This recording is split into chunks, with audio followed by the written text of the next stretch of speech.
ಶಿವಮೊಗ್ಗದ ಕೆಳದಿ ಶಿವಪ್ಪನಾಯಕ ಕೃಷಿ ಮತ್ತು ತೋಟಗಾರಿಕೆ ವಿಜ್ಞಾನಗಳ ವಿಶ್ವವಿದ್ಯಾಲಯದಲ್ಲಿ ನವೆಂಬರ್ 7ರಿಂದ ನವೆಂಬರ್ 10ರವರೆಗೆ ಕೃಷಿ ಮತ್ತು ತೋಟಗಾರಿಕೆ ಮೇಳವನ್ನು ಆಯೋಜಿಸಲಾಗಿದೆ.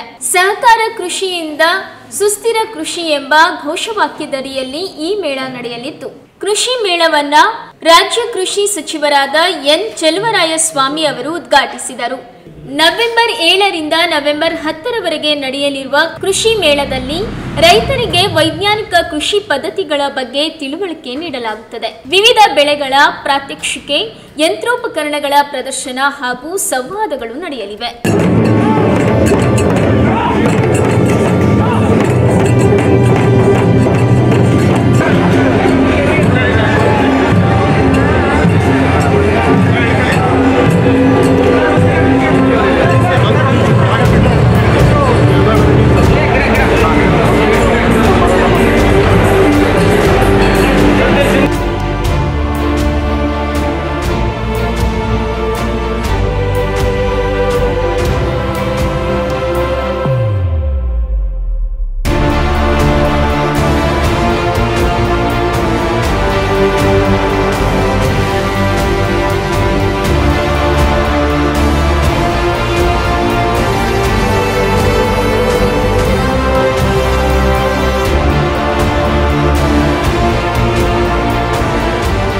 ಫಿಲಿಪೈನ್ಸ್ಗೆ ಹೋಗಿದ್ದೆ.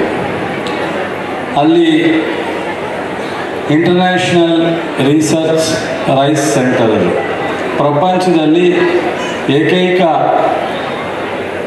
ಹೊಸ ತಳಿಗಳನ್ನ ಆಧುನಿಕವಾದಂಥ ರೀತಿಯಲ್ಲಿ ಕಂಡುಹಿಡಿತಕ್ಕಂಥ ಒಂದು ಸಂಶೋಧನಾ ಕೇಂದ್ರ.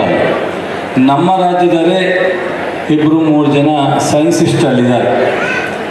ಇವತ್ತೇನು ನಮ್ಮ ಯೂನಿವರ್ಸಿಟಿಯ ಸೈನ್ಸಿಸ್ಟ್ಗಳು ಮಳೆ ಬಂದು ನೀರು ನಿಂತರೂ 10ರಿಂದ 15 ದಿವಸ ಬೆಳೆ ಹಾಳಾಗದೇ ಇರುವಂಥ ತಳಿಯನ್ನು ಕಂಡುಹಿಡಿದಿದ್ದಾರೆ. ಅದನ್ನು ಅಡ್ವಾನ್ಸ್ ಆಗಿ ಅಲ್ಲಿ ಮಾಡಿರ್ತಕ್ಕಂಥ.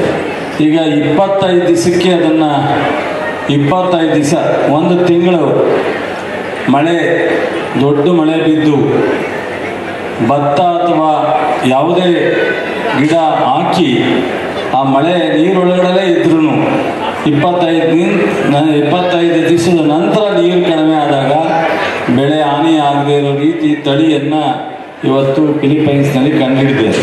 ಮುಂದಿನ ದಿನದಲ್ಲಿ ನಮ್ಮ ರಾಜ್ಯದ ಸಂಶೋಧಕರು ಸಹ ಅದನ್ನು ಕಂಡುಹಿಡಿದು ನಿಮ್ಮೆಲ್ಲರಿಗೂ ಹೊಸ ತಳಿಯನ್ನು ಕೊಡ್ತಕ್ಕಂಥ ಒಂದು ಪ್ರಯತ್ನವನ್ನು ಮಾಡ್ತಾರೆ.